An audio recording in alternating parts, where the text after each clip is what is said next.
Pastor Marquinhos, por gentileza. Quem conhece aqui o pastor Marcos Roberto? Amém. Amém. É gente boa, não é não? O que o pastor Marquinhos está fazendo esse panfleto? Quem viu o pastor Marquinhos ontem na Adorando Família? Isso aqui é o avião chegou atrás. E eu tive que substituí-lo. Não foi fácil. Eu não consegui, logicamente, mas beleza. Mas eu louvo a Deus pela vida dele, por algumas circunstâncias ele não pode estar aqui, mas está aqui agora, né? Glória a Deus. Jesus pela vida. Vamos orar. Senhor, muito obrigado pela vida do meu filho, pela disposição de estar aqui. Ó Deus, o Senhor sabe a hora certa. E o Senhor não faz nada diferente do que deve ser feito. Então, se ele está aqui nessa noite, é para estar aqui nessa noite. E nós abrimos o nosso coração como igreja. Amém, igreja? Amém. E nós ouvimos a tua voz. E essa palavra vai fazer muita diferença na nossa vida. No nome de Jesus. Amém. Boa noite, querido. Graça e paz. Amém. Em primeiro lugar, me perdoa. Está perdoado. Muito obrigado, muito obrigado. Deixa eu explicar o que aconteceu. Eu aprendi que quem pode manda e quem tem juízo obedece. E meu pastor, nós tivemos ontem uma festa da nossa mocidade, que eu fui incumbido de gerir essa festa, de gerenciá-la. E nós tivemos ontem, só na parte da noite, mais 4.000 pessoas lá, mais 4.000 jovens nessa festa. Seria uma festa tranquila, como foi uma festa realmente tranquila. Não só a festa, nós fizemos o culto da unidade com todas as missões. Hoje a gente sempre conta com 60 missões, 60 igrejas, missões de sempre espalhadas na grande BH. E ontem aprove o Senhor que acontecesse essa festa, nossa festa country, em conjunto com esse culto que é chamado culto da unidade. Então, meu pastor, eu falei com ele: pastor, eu tenho compromisso em Campinas com a extensão da Getsemane lá em Campinas, que é a Igreja da Família. Aí eu até botei o nome do Bispo Kelso, eu falei: Bispo Kelso. Ele falou: não, Bispo Kelso, eu amo demais, Bispo Kelso, não sei o que. Eu vou ligar para ele, mas você não vai não. Eu vou ligar para ele, você pode ir qualquer dia, você vai na sexta-feira. Eu falei: mas pastor, lá é só sábado, pastor. Aí ele falou: não, aqui, liga para ele, eu sei que eles vão entender, até porque o bispo sabe como é que funciona isso. Enfim, e nós tivemos que calçar a cara, e infelizmente eu gostaria muito de estar com vocês ontem, mas estou hoje. Amém? Amém. Hoje realmente foi um sacrifício. Deus sabe, Dia dos Pais, longe dos meus meninos, gente. Só a Igreja da Família para fazer isso. Amém? Olha para quem está do seu lado e fala: você está com moral, hein? Moral. Mas eu quero louvar a Deus porque, em primeiro lugar, essa igreja, ela me abençoa muito. Né? O Bispo Kelso, o Pastor Kelso, ele e a Pastora Jardim são referenciais na minha vida. São pessoas que eu aprendi a amar, né? São líderes que eu aprendi a respeitar e a honrar. Então, um pedido do pastor Kelso é uma ordem. Enfim, o Paulinho, a Maria, que são sempre... O Paulinho é meu irmão mais velho, né? O Candangão é meu irmão mais velho. E, enfim, e eu amo essa igreja, eu tenho uma aliança, um carinho muito especial, né, por vocês. Toda vez que eu venho aqui, eu sou tão bem recebido que chega a ser constrangedor o carinho e tudo que os irmãos receberam na minha vida. E a minha oração é que isso seja retornado em pelo menos 1000 vezes. Amém. Em nome de Jesus. Nunca vai faltar quem vai sorrir para você. Amém. Quem vai te dar um abraço, quem vai cuidar de você, como todo mundo aqui cuida de mim. Amém? Amém. Muito obrigado pelo carinho, muito obrigado por me aguentar, né? 10 anos, né, de Encontro da Família, né? E hoje, apesar de não ser Encontro da Família, é Encontro da Família. Pronto, então está tudo certo. Amém? Abra sua Bíblia comigo aí, por favor, em Mateus capítulo 14. Evangelho de Mateus capítulo 14. Nós vamos ler do verso 22 em diante. Mateus capítulo 14, verso 22 em diante.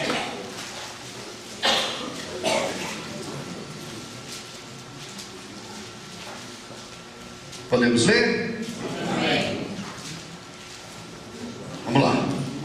Verso 22 do capítulo 14 do Evangelho de Mateus diz assim: Logo a seguir, compeliu Jesus os discípulos a embarcar e passar adiante dele para o outro lado, enquanto ele despedia as multidões. E despedidas as multidões, subiu ao monte a fim de orar sozinho. E caindo a tarde, lá estava ele, só. Entretanto, o barco já estava longe, a muitos estádios da terra, açoitado pelas ondas, porque o vento era contrário.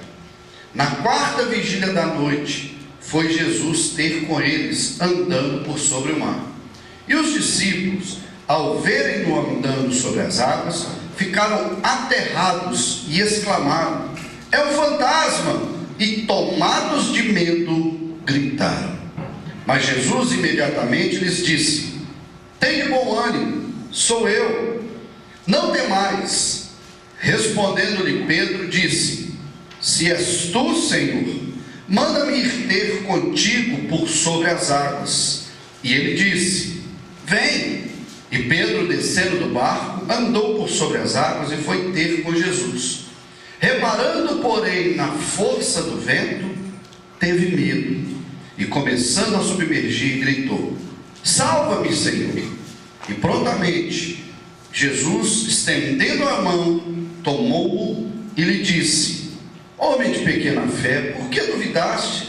Subindo ambos para o barco, cessou o vento, e os que estavam no barco o adoraram, dizendo: Verdadeiramente és Filho de Deus. Amém. Que Deus abençoe a sua santa e poderosa palavra.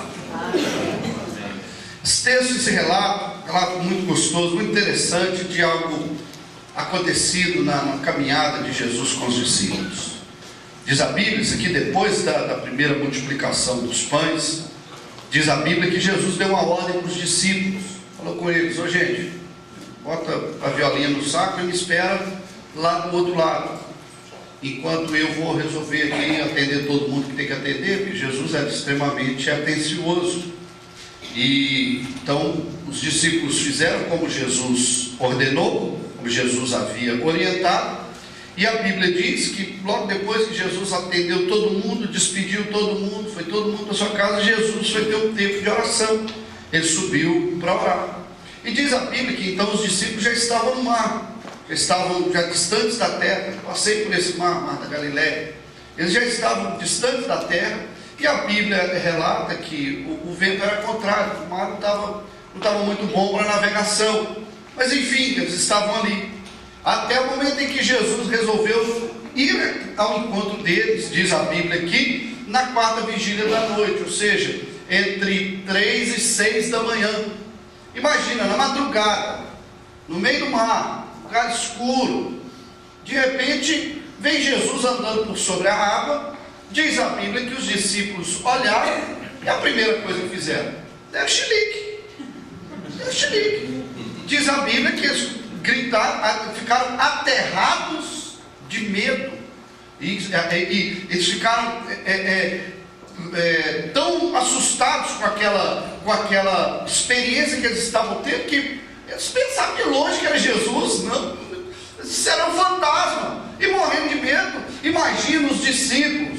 Esses dias atrás eu estava analisando esse texto, eu pensando sobre isso, falei: gente, Pedrão que era sangue no olho, né? Pedrão, qualquer coisinha estava arrancando espada e dando na orelha da moçada. Pedrão que é tipo era o machão da parada, né? Imagina os filhos de Bonés, que a Bíblia diz, os filhos do trovão, só homem conhecido por sua rudeza. Agora os discípulos estavam dando chilique, gritando. Eu não sei como é que eles gritam. Se fosse atleticanos, eles iam gritar: oi, oi, oi, né? Mas eu não sei como eles gritam. Mas o certo é diz a Bíblia que eles ficaram com medo. Essa palavra me chamou a atenção nesse texto. E o Espírito Santo começou a ministrar no meu coração sobre isso. Sobre medo, porque nesse momento relata que os discípulos tiveram medo. E depois que Jesus se apresentou, Pedro falou assim: se é o Senhor mesmo, deixa eu ir, deixa eu dar uma chegada aí no Senhor. Ele falou: então chega mais, meu velho. E diz a Bíblia que Pedro, andando sobre as águas, ele começou a reparar e teve medo de novo. Ele olhou e falou: que negócio doido esse que eu estou andando sobre as águas. E diz a Bíblia então que de novo, que Pedro ali agora estava com medo e começou a afundar. Então a palavra medo, só nesse relato, nessa perícope, como chamamos na teologia, só nesse relato aqui, Pedro, ou a palavra medo, melhor dizendo, é citada pelo menos 2 vezes. Então me chamou a atenção, por quê? Eu tenho visto muita gente medrosa nos dias de hoje. Nós estamos sendo bombardeados pelo medo o tempo todo. Olha se não é isso.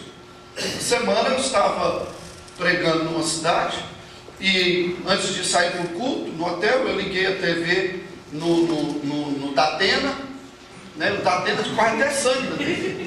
Você me notou, né? Liguei no Datena, eu fui oprimido para a igreja. Eu falei: o sangue de Jesus tem poder. Eu fui assistir o Datena, o comandante Abilton, daquele negócio, né? E tanta notícia cabulosa, você vai ficando com medo. Nós estamos sendo bombardeados o tempo todo pelo medo, gente. Medo de tudo, medo. A palavra medo é a palavra da vez, é a palavra da moda, né? Nos relatos, telejornal, nos periódicos. Eu sou assinante da revista Veja, volta e meia, cada coisa que a gente vê. E colocando medo não é só em algumas áreas, não, em tudo. Ou seja, eles estão literalmente, como eles costumam dizer aí fora, estão tocando terror, estão botando medo na gente. E nós estamos vivendo hoje reféns do medo. Eu separei aqui, por exemplo, algumas áreas que as pessoas têm tido medo hoje. Quer ver? Tem gente que tem medo, em primeiro lugar, medo de morrer. Tem gente que tem medo de morrer.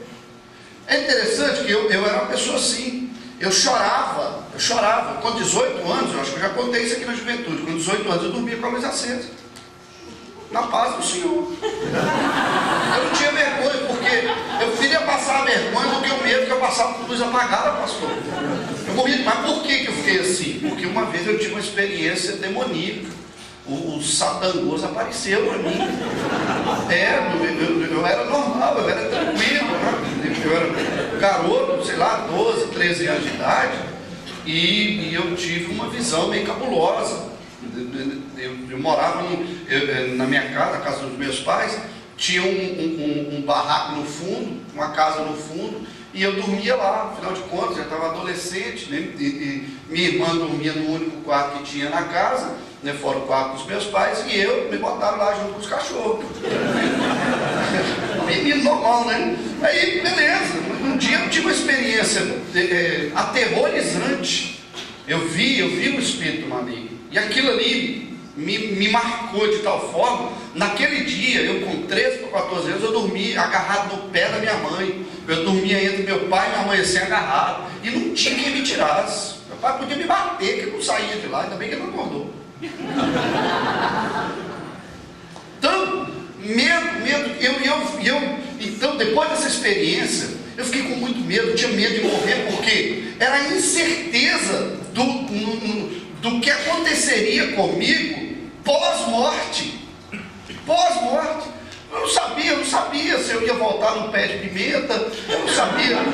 Tem gente que acredita, né? Que você fez mal demais para os outros, então você vai voltar na forma do pé de pimenta. Não pede comigo ninguém pode, né? Aquelas plantas, não pede espada de São Jorge. Né? Tem gente que acha, né? Tem gente que crê nessas coisas aí. Eu não sabia, eu tinha curiosidade de saber exatamente por causa desse buraco que tinha dentro de mim. Então eu não sabia se eu ia reencadernar, né? Reencarnar. Eu não sabia se eu ia para o céu, eu não sabia se eu ia para o inferno. Eu ia para a missa, tudo certinho, mas havia esse buraco dentro de mim. Então eu morria de medo de morrer. Você está olhando para uma pessoa hoje que perdeu o medo de morrer. Você está olhando para uma pessoa que foi sarada. Por quê? Porque agora eu tenho convicções. Agora eu sei que a morte é o último inimigo a ser vencido, como o pastor já disse aqui, e certamente eu vou experimentar das coisas lindas com Deus, porque eu estou lutando para ir para o céu, gente. Então, eu estou lutando para carimbar meu passaporte e entrar para a imigração lá do céu, não mandar eu pegar o elevador para baixo. Então, nessa luta eu tenho convicções, perdi o medo. É claro que eu não quero ir antes da hora, né? Afinal de contas eu tenho, né? Eu tenho os meninos ainda, eu quero casar minha filha ainda, quero casar meu filho, quero criar a Gabrielinha, quero de preferência casar a Gabrielinha também, né? Está aqui muito tempo, irmão. Jesus. Gabrielinha, para quem não sabe, minha filha mais nova tem 1 ano e 3 meses. Tem café no bolo, menino, tá achando que? Então, morri, eu não quero ser, mas o medo da morte acabou. Nós tivemos uma experiência dessa na Israel. Eu fui com a caravana agora com o pastor Jorge para Israel e nós visitamos um lugar que era fronteira com a Síria. E o pau está cantando lá na Síria. É bomba estourando o tempo todo. E o pessoal morrendo, o pessoal da equipe que estava conosco, 60 pessoas, o povo ficou com medo de ficar ali. Porque de longe a gente ouvia o barulho das bombas caindo e via a fumaça, às vezes incendiava todo o local, e a gente via, estávamos num monte muito alto, e o povo morrendo mesmo, vai que eles mandam um foguete para cá, gente, vamos embora daqui, o povo comia, eu lá tomando um cafezinho, falando aleluia, não estou nem aí mais não, porque agora virou lucro, estou tranquilo, porque eu sei para onde eu vou, mas tem gente que tem medo de morrer, ao passo que tem gente que também tem medo de viver. É meio antagônico, mas é verdade. Tem gente que tem medo de viver. Tem gente que está tão refém do medo hoje que não curte a vida. Que não curte. Eu parei com essa palhaçada na minha vida. Parei com essa palhaçada. Porque tem tanta coisa que a gente pode curtir, que a gente pode viver na santidade. Eu não preciso injetar nada na veia, não preciso tomar nada. Tem coisas tão gostosas que a gente pode fazer e tem gente que não está vivendo. Tem gente que perdeu a graça, não sei se perdeu a graça, ou é mesmo um medo de querer conhecer coisas novas. Eu, por exemplo, eu viajo essas viagens doidas minhas aí, eu vou para um país, vou para outro, Jesus vai me mandando, eu quero conhecer coisa nova, eu aprendi isso. Então, o que bota na minha frente para comer, eu nem pergunto direito, não. Eu só dou uma olhada assim, se deu para encarar, menino, eu vou dentro, porque eu quero conhecer. Eu era fresco demais com isso, gente, acostumado só com danoninho sucrilho, ninguém merece não. Menino criado em apartamento, soltando pico no ventilador. Então Jesus tratou isso na minha vida. Hoje eu gosto disso. Eu fui com esse pessoal lá em Israel, foi assim, todo mundo cheio de frescura para comer. Eu parecia o Roto Ruder, menino. Porque passava, eu estava nem aí, eu queria experimentar, queria ver. Eu aprendi. Porque aí eu vou poder dizer se eu gosto ou não de uma coisa, porque eu experimentei. Tem gente que não está experimentando nada na vida, não viaja, está guardando dinheiro, meu amigo, viaja, meu amigo, aproveita, viaja com sua dona. Ah, pastor, eu não sei, eu bem preocupado que não é nenhuma. Então você gasta um pouquinho dessa grana aí, botando memória boa na sua esposa. Leva ela para o frio de Gramado. Se você tiver mais bala na agulha, leva ela para a Argentina, vai para Bariloche, vai esquiar, tomar capote. Não, pastor, misericórdia. Perde o medo de viver, canseira. Sabe por quê? Você tem que dar o que falar. Lá na igreja a gente aprendeu isso. O pastor Jorge ele ensina isso para a gente. A gente tem que dar notícia para a igreja, tem que dar novidade para a igreja. Por isso que a gente faz congresso, a gente faz acampamento, a gente faz festa calma, porque aí o povo deixa de falar da vida do pastor e vai falar do que aconteceu. Olha que bênção, né? Curtir a vida, tem gente que está com medo de curtir a vida. O que mais? Anotei aqui, tem um monte de coisa aqui, não vai dar para falar tudo, claro, né? O que mais? Gente que tem medo de andar na rua, gente que perdeu, tanto medo, ele está tão refém, com tanta notícia ruim que a gente vai ficando meio assim. O sujeito que aparece do lado do carro assim, você já está todo morrendo de medo. Eu fui assaltado, né, um tempo desse atrás, e o negócio a experiência foi ruim demais, é bem traumático, né? Então, durante um tempo, eu ficava assim, qualquer motoqueiro que parava do meu lado, no semáforo, qualquer pessoa que chegava a pedir informação, eu tomava um susto. Eu orei, eu falei, Jesus, eu não aceito ficar refém desse miserável, desse medo, não. Eu não aceito sair de casa e ficar assim. Porque a Bíblia diz, se o Senhor não guardar a casa, não vigia a sentinela. A minha vida, eu estou procurando viver na presença do Senhor. Eu sei que Ele tem me guardado. E agora, se a gente não fizer isso, a gente fica refém do medo. Minha filha Natália, com 19 anos, tirou carteira e nós tivemos condição de dar um carrinho para ela, para ir para a faculdade e tal. Você precisa ver, nos primeiros dias eu comecei a ficar aflito. Por quê? Por causa desse terror que está tocando na gente. Não, minha filha está na rua, minha filha não entrou dentro de casa ainda. E eu sempre fui preocupado com o horário, porque lá em casa não é assim. Não só sai fazendo o que quer lá em casa. Então, mas preocupado com o horário, eu procuro ser rigoroso com isso, porque eu sei que isso, eu crio disciplina nos meus filhos. Eu sei que isso é importante para eles, e para mim também, claro que eu durmo mais tranquilo, é lógico. Mas eu não aceito ficar com medo porque minha filha saiu, porque foi para a faculdade no carro, eu não aceito isso. A gente ora e entrega na mão de Jesus, mas tem gente que está com medo, gente está com medo de sair na rua, gente que tem medo de viajar, de pegar o carro e ir para uma cidade aqui perto. Vocês têm tanta coisa bonita aqui por perto. Tem gente que tem medo, falando, essa cidade tem um perigo. E daí, meu irmão? Vai ficar enfurnado dentro de casa? Vai parar de viver? Vai parar de curtir sua vida? Vai deixar o dinheiro para outro chegar? Porque normalmente o marido morre primeiro. É uma luta espiritual, né? Ele aí morre, fica a esposa. E você acha que ela vai ficar aí chorando as pitangas por tua causa? Vou te dizer, 1 mês, 2 no máximo, ela já está olhando para a congregação. Em nome de Jesus, receba. Então, o medo tem nos deixado reféns. Medo, o que mais? Tem gente que tem medo do presente, que pode acontecer. Gente que tem medo do futuro, do que não sabe o que vai acontecer. Tem gente morrendo de medo do futuro, principalmente jovem, preocupado com o futuro profissional.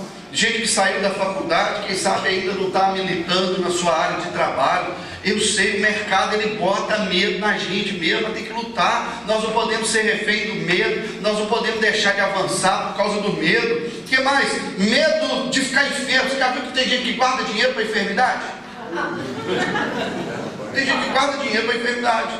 Eu atendi um querido um tempo desse atrás, conversando com ele, ele falou isso comigo. Ele falou, não nessas palavras, né? Eu puxei isso dele. Porque ele falou assim, eu falei, e aí e tal? Ele falou, não, eu tenho uma reservinha, né, pastor? Você sabe, que vai que alguém fica doente. Eu estou preparado. Eu falei, velho, você está juntando dinheiro para poder alguém ficar doente? É sério mesmo? Vai pegar dinheiro do malandro. Não tem lógica. Tem gente assim, eu não estou dizendo que você não pode ser precavido. Eu não estou dizendo que você não pode fazer um plano funerário. Não estou dizendo isso, não é isso. Eu estou dizendo é gente que só faz isso. Gente com medo de enfermidade, gente com medo de confiar em pessoas, gente com medo de decepções, gente com medo do desconhecido, gente com medo do diabo. Olha aqui, eu contei hoje de manhã lá com o pessoal de Araras, uma irmãzinha lá da igreja, ela virou para mim e falou, eu dirijo o culto de sexta-feira, lá o culto de libertação, ela virou para mim assim e falou, pastor Marquinhos, eu vou parar de vir no seu culto. Eu falei, por quê, mano? Não, porque eu morro de medo. Morro de medo do quê? Não, morro de medo do coisa ruim. Coisa ruim? Morro de medo dele. Quem? Ela não queria falar o nome. Eu falei, é do diabo. É isso mesmo, pastor. Não vai ter de falar o nome. Não falar o nome dele. Tem gente que é assim, é neurado. Gente que não fala, tem medo das obras espirituais, da maldade. Honrar. Ele tem medo para pensar. Aí o que acontece? Essa irmã, ela sentava, o diabo manifestava do lado dela. Toda vez, ela estava lá em oração, de repente. Essa irmã arrumava uma confusão, quase que eu falei, diabo. Então, meia hora que a irmã estava ficando, ela falou, eu vou parar de frequentar seu culto, eu não aguento mais. Eu falei, muda de lugar, ela mudou de lugar, o diabo manifestou na tela de novo. Eu falei, não, irmão, vai para outro culto, vai, vai para o culto da senhora, vai para o culto mais tranquilo. Jesus te abençoe, em nome de Jesus. Medo, tem gente que tem medo. Tem gente que tem medo, não fala, você não vai te falar o nome dele, não. Aqui a gente fala, a igreja evangélica é o único lugar onde se fala abertamente, mas a gente fala porque é o lugar mais perto que ele pode estar, debaixo dos teus pés e dos seus pés. Olha para Deus, Jesus.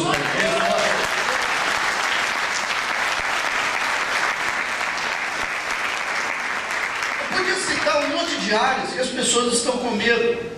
Mas eu sei que o Espírito Santo, inclusive, deve estar falando com alguém aí. Alguma área que você deve estar com medo. Agora, olha só como é prejuízo viver uma vida medrosa. Quer ver? Primeiro, o prejuízo do medo. O medo nos faz perder a esperança. Medo tem poder de nos fazer perder a esperança. Por causa do medo, tem gente que deixou de acreditar com expectativa. Esperança é isso. Expectativa de que a coisa pode mudar.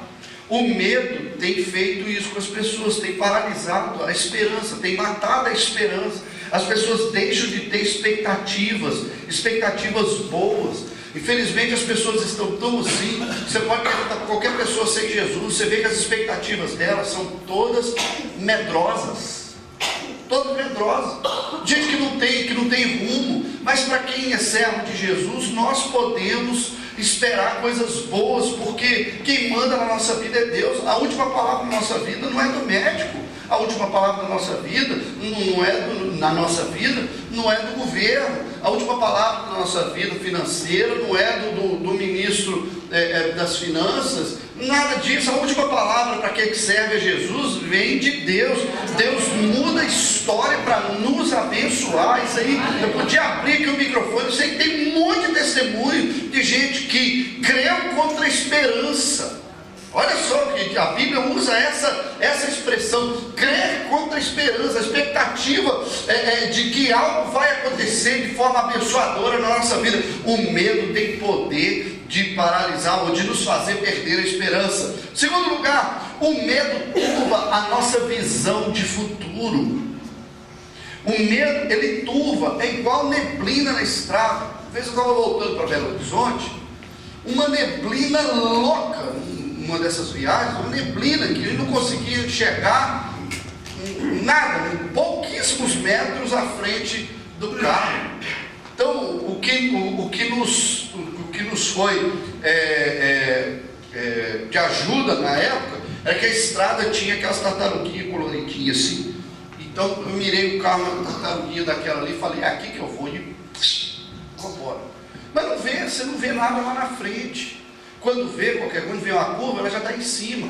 O medo, ele faz isso, ele turva a visão do futuro. Você até sabe onde você quer chegar, mas você não consegue vislumbrar. Aí entra aquela célebre frase que alguém diz, que você nunca vai chegar onde a sua mente não chegou ainda, onde você não desejou, onde a sua mente pela fé ainda não enxergou. O medo tem poder de turvar a nossa visão de futuro.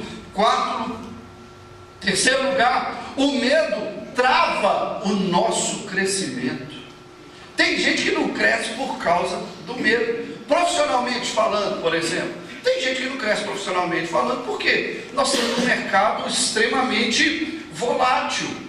Então todo mundo fica naquele olhando o que vai acontecer, porque ninguém quer tomar paulada na cabeça. Meu pai diz que cobra que não anda não engole sapo, sabedoria do seu ego.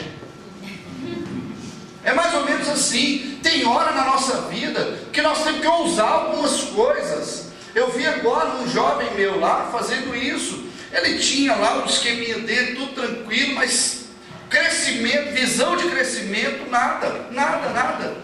Aí até que um dia ele ouviu uma ministração nossa sobre isso.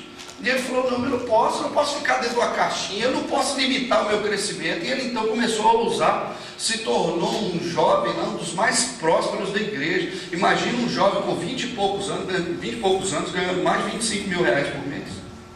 É esse menino lá hoje. E você olha, parece um Zé Ruela. Mas Deus mudou a história dele. Eu lembrei aqui, por exemplo, do adestrador de pulgas. Você sabe como se faz para adestrar pulgas? coloca limite. A pulga, ela vai pulando, você coloca ela dentro de uma caixa, ela vai pulando, e aí ela vai batendo no limite que foi estabelecido. E ela então regula o pulo dela, para não bater mais no limite. Aí depois que ela consegue, que ela regula isso, ela foi condicionada a pular só até ali. Só até ali. O adestrador vai lá e tira a tampa, e a pulga não pula mais do que o limite que ela recebeu como meta. Tem gente que está desse jeito, que podia estar vivendo coisas melhores, que podia estar financeiramente, emocionalmente, espiritualmente melhor. Mas quem sabe o medo do ministério, o medo de ousar, o medo de se firmar na presença de Deus, ainda não te permitiu sair dessa caixinha. Deus quer que você dê pulos altos, amém? Amém. Deus quer que você ouse mais. Então o medo tem poder de travar o nosso crescimento. O que mais? Quarto lugar, o medo tem poder de apagar sonhos. Por causa do medo, tem gente que apaga sonho. É igual quem tem o sonho de ser mãe e por algum motivo foi acometido por um percalço, alguma coisa na vida e perdeu o sonho. Ou tem medo de voltar a sonhar, porque tem medo de voltar a sofrer, tem medo de casar. Tem gente que é assim. Um dia eu fiquei assustado, pastor Kelso, eu fiz um apelo lá na igreja, na mocidade. Eu falei, você que tem medo do casamento, veio no altar, achei que vi uns 4 gatos pingados. O altar lotou. Quase 80% da igreja foi do altar. Aí eu fui olhar, por que tem medo? Porque os referenciais hoje estão sendo deturpados. É gente que tem que ver o casamento dos pais, uma desgrama. Aí ele fala assim, eu não quero viver isso para minha vida não quero não. E aí ele então começa a travar. E aí o sonho do casamento, aquela coisa linda, o sonho da lua de mel, vai por água abaixo. O medo tem poder de apagar sonhos. Em quinto lugar, o medo enfraquece a memória do nosso passado. Medo tem poder de enfraquecer a memória do nosso passado. O que é isso? Deus já fez tanta coisa na nossa vida, gente. Tem feito, não tem? Olha como Deus tem sido zeloso. Posso olhar por mim. Eu tinha tudo para ser uma pessoa frustrada, uma pessoa decepcionada, uma pessoa mirrada no ministério. Tinha tudo para ser falido. Em qualquer área que eu mexesse, eu tinha grandes probabilidades, porque eu tinha tendências à depressão, ao isolamento. Deus mudou a história da minha vida. Deus já fez tanta coisa na minha vida, que fantástico. E tem hora que os desafios aparecem. Quando os desafios aparecem, o que a gente faz? Às vezes até inconscientemente, você acaba visitando a sua gaveta de memórias. Deus já fez algo no passado, vai continuar fazendo. Foi exatamente o que aconteceu com Israel. Lá em Lamentações, quando você vê, por exemplo, o profeta Jeremias citando em Lamentações, lá no capítulo 3, se não me falha a memória, volta ali do verso 20, 21, ele vem dizendo, eu quero trazer à memória o que me pode dar esperança. Ele tinha um discurso até aí, a partir daí ele mudou o discurso. O discurso até aí era só de tristeza, de medo, de falência. A partir dessa palavra, ele começou a falar, eu quero trazer memória que pode me dar esperança, porque as misericórdias do Senhor são a causa de não sermos consumidos, e elas não têm fim, elas se renovam a cada manhã. E aí ele começa a visitar as gavetas de memória longa, para buscar referenciais de bênçãos na vida dele, porque havia algo a ser inventado. Na nossa vida é igual. Você inconscientemente, em determinadas situações da sua vida, em que o medo tenta contrapor a sua vontade de crescer, a nossa memória precisa estar ativa. A Bíblia diz lá em Hebreus, Jesus é o mesmo ontem e hoje será eternamente. Ou seja, Ele fez milagres no passado, vai continuar fazendo nos dias de hoje e vai fazer no futuro também. Eu posso contar com a misericórdia de Deus, eu posso contar com a mão de Deus me guardando, me guiando em todos os meus caminhos, porque isso já aconteceu, tem acontecido e vai continuar acontecendo. É assim. Mas o medo, ele tem poder de enfraquecer a nossa memória. O medo, ele acaba se tornando um gigante maior do que o que realmente é. Olha para quem está do seu lado e fala, você não pode ter medo não, meu filho. Não pode ter medo não. Não pode ter medo. É interessante que Olha, lendo sobre isso, eu li que o medo, olha como é que ele funciona na psique, como é que ele funciona no cérebro. O cérebro, você sabe, mais de 100 bilhões de células, todas interligadas, compõem ou organizam todo o nosso corpo, controla tudo. Então, o cérebro ele faz a seguinte leitura do medo. Ele recebe o estímulo por meio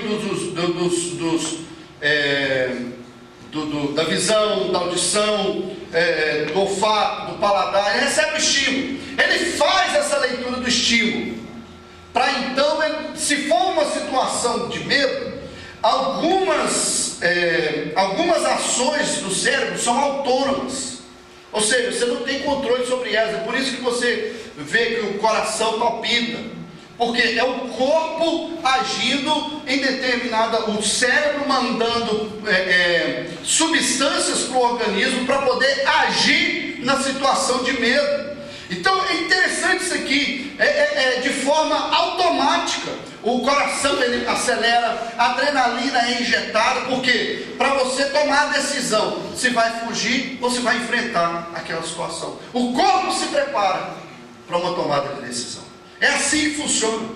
Agora, interessante, isso pode até ser autônomo, você não tem controle sobre o estímulo do medo, só que tem um detalhe, tem como vencer ou tem como você agir a partir desse estímulo, tem como você definir se vai se entregar a uma situação ou se vai lutar diante daquela situação. O corpo se prepara para isso. Então, eu quero pegar agora, voltar para o texto e ver com você, como é que eu posso vencer o medo, como é que eu posso dominar esses estímulos de medo na nossa vida. Como é que eu posso vencer? Baseado nisso aqui, como é que eu venço o medo? Ou como é que eu o domino? Em primeiro lugar, verso 22 diz aí: logo a seguir, compeliu Jesus os discípulos a embarcar e passar adiante dele para o outro lado, enquanto ele despedia as multidões. Em primeiro lugar, para vencer o medo ou para dominá-lo, você precisa basear a sua vida em direções claras de Jesus. Direções claras. Quando você tem uma palavra de Deus, você não tem medo. Não tem medo. Por exemplo, eu, quando viajo, já passei por imigrações de muitos países, e em alguns lugares, a imigração toca terror na gente também. Porque fica aquele negócio, eles querendo te mandar de volta, te deportar para o país de origem, o país que você embarcou. Então, é um negócio assim, eu já cansei de ver gente voltando, os caras pegando, gente que às vezes voou comigo e não consegue entrar no país. Já vi isso muitas vezes, amigos meus que não conseguiram. Então, a gente acaba recebendo essas informações e você fica meio apreensivo. Eu já cheguei em situações, em fronteiras de imigração, que o sujeito pegou todos os meus documentos, xerocou todos os meus documentos, todas as minhas credenciais, ainda contou o dinheiro que eu estava no bolso. Falou: quanto você tem no bolso? Falei: tanto. Ele falou: deixa eu ver. Entreguei para ele e contou tudo, botando terror na gente. E um dia o Espírito Santo virou para mim e falou: eu quero que você vá para tal lugar. Eu falei: ô Jesus, eu quero ir não, cansado. Tinha acabado de chegar de uma viagem longa, e o Espírito Santo falou comigo: eu quero que você vá. Eu falei: se o Senhor quer que eu vá, então o negócio é o seguinte: eu não vou mover uma palha. Amém? Aleluia. Eu falei, tipo menino birrento. Eu falei: se o Senhor me quer lá dentro, o Senhor vai me colocar lá dentro. E era um desses países. Então, todas as vezes que eu ia, eu levava carta, eu levava referência, levava documento. Dessa vez eu não levei nada. Eu falei: se eu me deportar dessa vez, não me deporta mais. Cheguei lá, fui para a fila do oficial de imigração. Quando chegou a minha vez, estou te falando, eu fiz exatamente isso aqui, ó. Eu joguei o passaporte, disse nem bom dia para o sujeito, esperando. Eu tinha uma palavra clara de Jesus. Sabe o que o sujeito fez? Abriu meu passaporte e, do jeito mal educado que eu agi com ele. Ele carimbou meu passaporte, fechou, me jogou o passaporte de novo em mim e falou: pode entrar. Eu falei: você vai de vazação com a minha. Mas por causa dessa viagem, estava contando o Paulinho, por causa dessa viagem, nós temos hoje 10 igrejas lá na Índia que são fruto dessa viagem. Mais de 1.300 irmãos numa região que nunca foi alcançada pelo Evangelho, nós temos lá hoje, crentes servindo a Jesus por causa dessa viagem. Quando você tem direção de Jesus, você não precisa ter medo. Quando você tem direção de Jesus para namorar, para noivar, para casar, porque quem te fala: ora, que absurdo. Ora, porque se você orar, você não vai dar canseira para o pastor. Estou te falando, estou te falando. Você não dá canseira, porque o Espírito Santo controla tudo, domina tudo, está tudo literalmente dominado. Agora o sujeito não, o sujeito pega e entra no relacionamento, sai do relacionamento, entra no outro, tudo sem oração, sem direção clara. Aí fica com medo de tomar o topo, com medo da vida, com medo do futuro. Por quê? Não tem direção clara de Jesus. Quando você tem direção clara de Jesus, você pula igual você fala: não faz, enquanto eu sou piscina, pula dentro. É agora, está nem aí. Você bota para quebrar e Jesus vai abençoando, abrindo portas e as coisas vão acontecendo, porque existe uma direção clara de Jesus. Os discípulos não precisavam ficar com medo. Tinha uma ordem, tinha uma direção. Segunda coisa que eu aprendo aqui para vencer o medo ou para dominá-lo. O verso de número 26 diz aí: e os discípulos, ao verem-no andando sobre as águas, ficaram aterrados, eles clamaram: é um fantasma. Será que eles não podiam ter dito outra coisa, gente? Tinha que dizer: é um fantasma. Nós estamos falando dos 12, dos caras, gente. Os caras estavam com Jesus, tá certo que ele tinha uns meio cruzeirenses lá, meio canseira, não tinha, né? Você vê, tinha. O Felipe, gente, o Felipe chegou para Jesus e falou: ô Jesus, mostra-nos o Pai. Ô Felipe, tanto tempo andando comigo, você vê, mostra-nos. Você vê o Judas, sem vergonha, carcará sanguinolento. Fala assim, não é? Pedrão, nervoso pra caramba. Não, mas olha só os discípulos que estavam agora aprendendo com Jesus. É um fantasma. Agora, é interessante que essa não era a primeira experiência no Mar da Galileia. Se você olhar alguns capítulos antes, você vai ver que Jesus estava dormindo dentro do barco, as ondas bravias vieram, querendo derrubar o barco, querendo afundar o barco, e aí os discípulos falaram: ô Jesus, acorda aí porque a batata está assando, nós vamos morrer essa pipoca aqui. E diz a Bíblia que Jesus levantou, chegou lá e falou: Chico, mas vocês não canseira demais, deu um esculacho para os meninos, e depois chegou e falou: vem, mar. Diz a Bíblia que veio com a Maria. Então não era a primeira experiência que eles estavam tendo, já era uma outra experiência. E eles vêm dizer: é um fantasma. Agora, é interessante, gente, que havia na época muita história, muitas coisas que faziam parte dos contos locais. Esses homens, ao invés de botarem como referência aquilo que eles estavam vendo por Jesus, quem sabe, eles estavam baseados em experiências do passado. Então, se eu quero vencer o medo ou dominá-lo, segunda coisa que eu tenho que fazer, eu não posso permitir que temores do passado tirem a minha sanidade. Nós também somos assim, você quer ver? Olha como é que eu fui criado. Minha mãe dizia que não podia varrer o pé. Se varresse o pé de alguém, essa pessoa, aí só eu, né? Lá em casa, lá na casa do meu pai, tinha um pé de manga enorme. E a gente sempre foi criado dizendo que não podia comer manga com leite, que senão dava nó nas tripas. Quem já ouviu isso aqui? Manga com ovo. Você comer manga com ovo, você morre.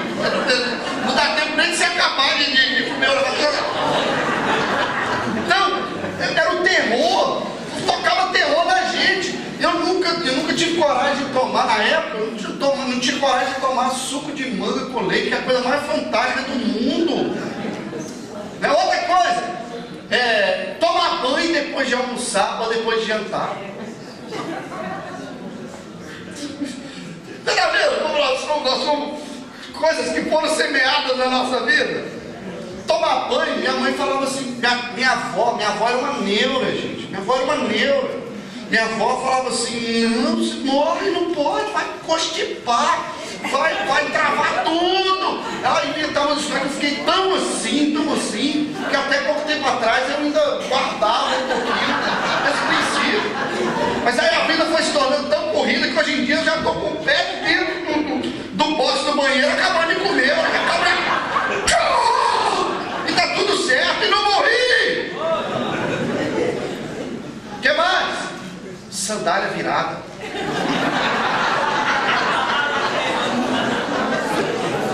Tem gente que até hoje, quando vê uma sandália virada, vai lá e... Por quê? Tem gente que deve estar olhando, não sabe por quê. Porque diz que sandália virada, a mãe morria. Aí minha mãe, eu não podia, eu vira essa sandália aí, menino. Passar debaixo de escada, gato preto, tanta coisa, olha tanta coisa que a cultura popular aí foi colocando no nosso dia a dia. Aí, imagina, esse caso aqui era o mesmo. Existiam fábulas da época que estavam certamente interferindo nessa situação. Mas aqui, para vencer o medo, para a gente dominar as situações de medo, nós precisamos disso aqui, ó, não poder permitir que esses temores, que essas coisinhas, que essas fábulas do passado, elas direcionem a nossa vida. Tem gente que se baseia até hoje, está lendo horóscopo, cabeção, eles mudaram tudo aí, você não ficou sabendo não? Quem era Sagitário agora já não é mais Sagitário, não sei nem que birosca que é mais. Porque descobriram que estava errado, então você estava lendo o horóscopo de outro.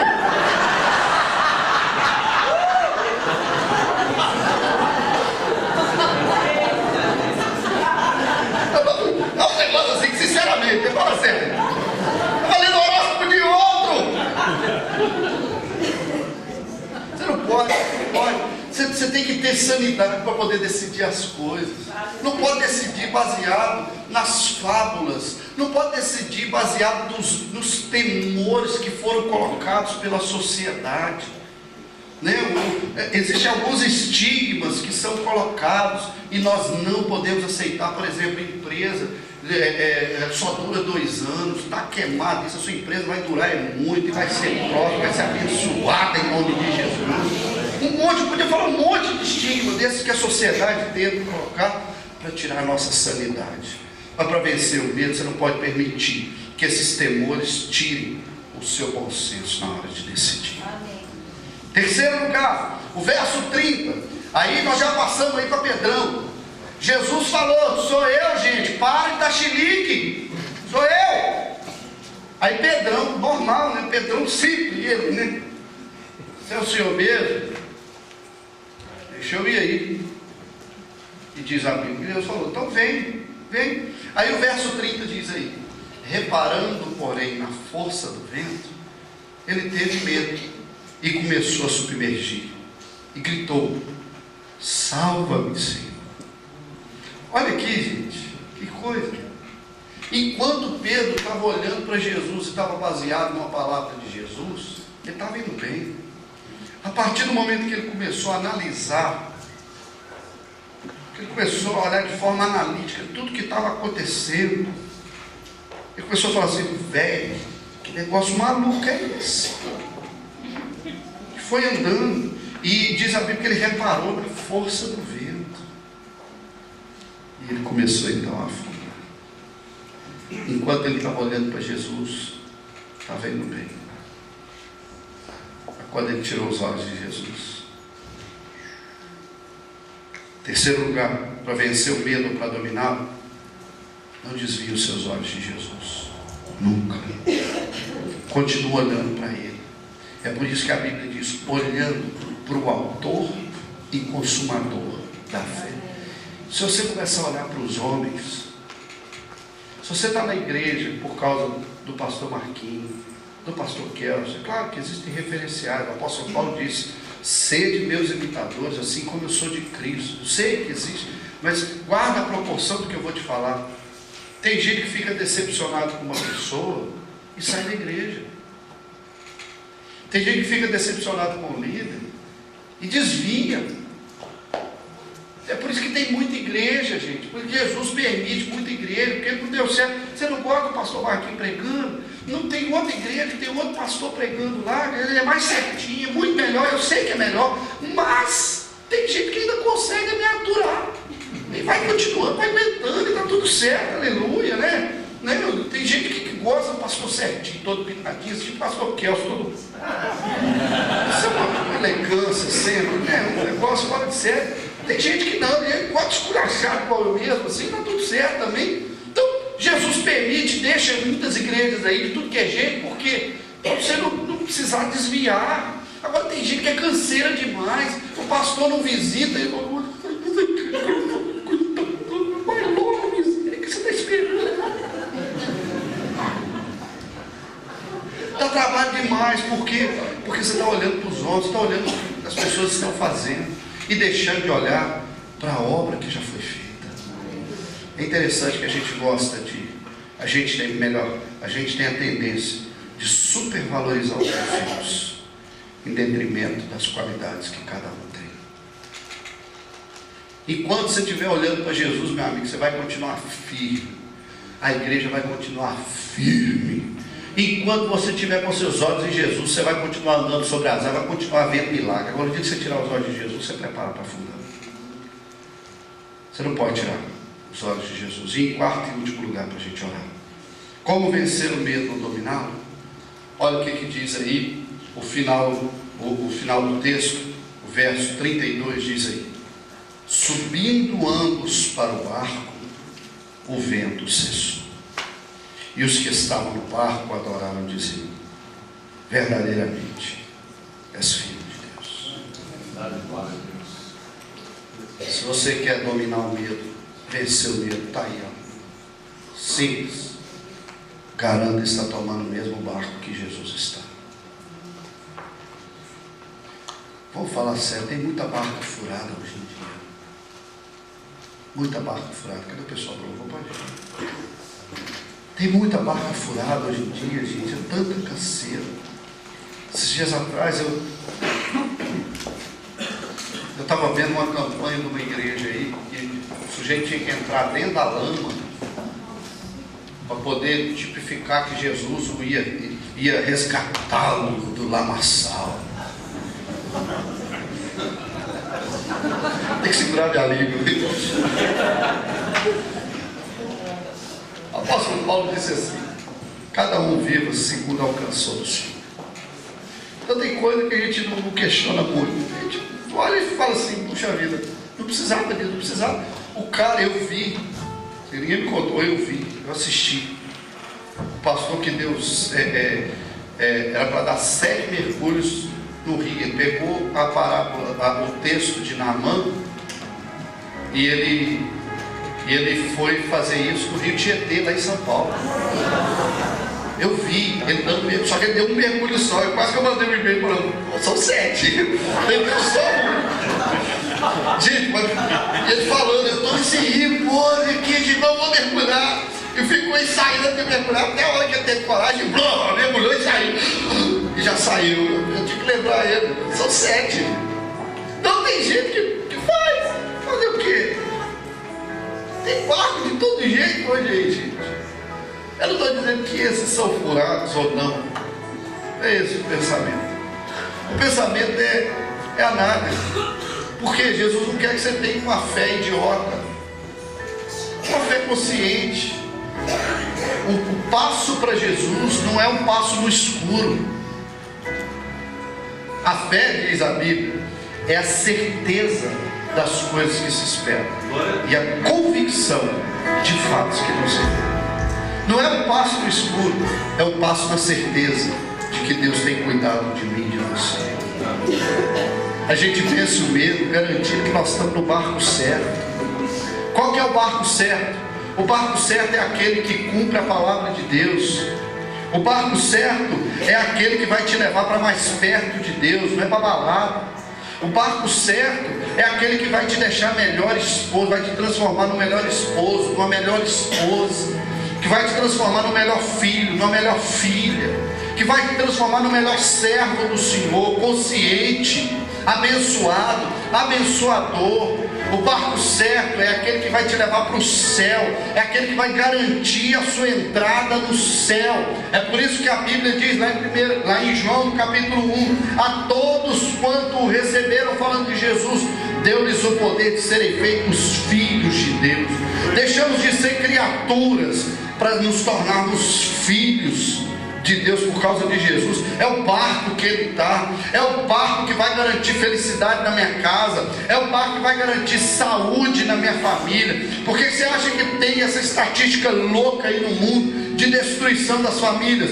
Porque os barcos que estão sendo usados estão furados ou não tem Jesus dentro deles. Quando Jesus está no barco, é garantia de chegar no lugar seguro. Quando Jesus está no barco, é garantia de que o propósito de Deus se cumprirá na nossa vida. Tem até uma canção da escola dominical dos meninos: Cristo no barco tudo vai muito bem, vai muito bem, vai muito bem. Com Cristo no barco tudo vai muito bem, e cessa o temporal. É assim, gente. Você tem que garantir que você está no barco em que Jesus está. Porque aí a Bíblia diz que o verdadeiro amor, ele lança fora todo medo. Nós somos guardados pelo Senhor, somos protegidos e guiados pela boa mão dele. Amém. Amém. Vamos ficar de pé, vamos. Glória a Deus.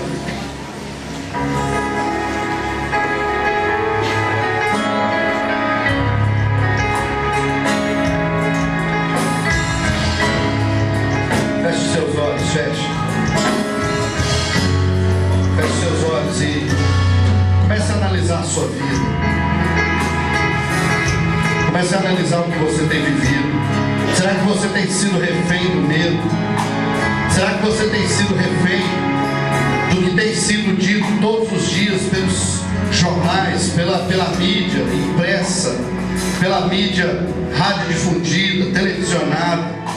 Será que você tem sido refém desse medo? Tem deixado de viver coisas boas em Deus por causa do medo? Tem tido medo de viver, tem tido medo do desconhecido, medo de avançar. Deus nessa noite quer nos curar desse medo. O medo que você tem, quem sabe, de ter a sua família. O medo, quem sabe, que te foi colocado em função de tudo que você viveu até agora. A Bíblia diz que os planos de Deus para nós, os pensamentos de Deus para nós são pensamentos de bem e não de mal, para nos dar um futuro e uma esperança. Ou seja, eu e você não precisamos viver reféns do medo. Coloca a mão no seu coração, coloca a mão no seu coração e pede a Jesus para arrancar. Se tem medo na sua vida, se tem alguma área que precisa ser tocada nessa noite, que precisa ser restabelecida nessa noite, pede o Espírito Santo para te tocar. Pede o Espírito Santo para te visitar de forma especial nessa noite. Pede para Ele te curar o medo, curar, quem sabe, o medo em função de um laudo médico, em função de um diagnóstico em que o médico disse que você não teria muitas expectativas de vida. Coloque isso diante de Jesus. A última palavra não é do médico, a última palavra é de Jesus. Entra no barco que Ele te oferece nessa noite. Entra no barco em que Ele está. Entra no barco que vai te levar para o porto seguro, que vai guardar a sua vida e a sua família. Ele Espírito Santo, eu quero abençoar a vida dos teus filhinhos aqui nessa noite. Cada um, meu Deus, que tem vivido cada dia milagres com o Senhor, mas o medo tenta apagar essas experiências, tenta frustrar os nossos sonhos, tenta tenta impedir o nosso crescimento, mas nós cremos no poder do Senhor, nós cremos no Teu poder, Espírito Santo, para nos fazer pessoas mais ousadas, pessoas que refletem a glória do Senhor, pessoas, oh meu Deus, que de ousadas que são, vão alcançar mais e mais milagres. Em nome de Jesus, eu abençoo a vida dessa igreja, eu abençoo cada um dos teus filhinhos aqui, e te peço, toca as áreas em que eles têm tido medo, seja no ministério, seja na vida profissional, seja na vida espiritual, seja na vida sentimental, as áreas onde o medo tenta travar o crescimento, arranca agora, Senhor, arranca agora os limites que o medo tentou impor, e faz com que cada um viva os milagres do Senhor. Eu abençoo a vida dos teus filhos, eu profetizo uma vida alegre, feliz, abençoada. Eu profetizo a tua unção, que enriquece e não traz consigo nenhum desgosto. Eu profetizo famílias equilibradas, referenciais para a glória do teu nome. Em nome de Jesus, em nome de Jesus, eu oro pelos teus filhos, em nome de Jesus. Só um minutinho, por favor, diga comigo assim, bem alto, coloca a mão na sua cabeça e diga: em nome de Jesus.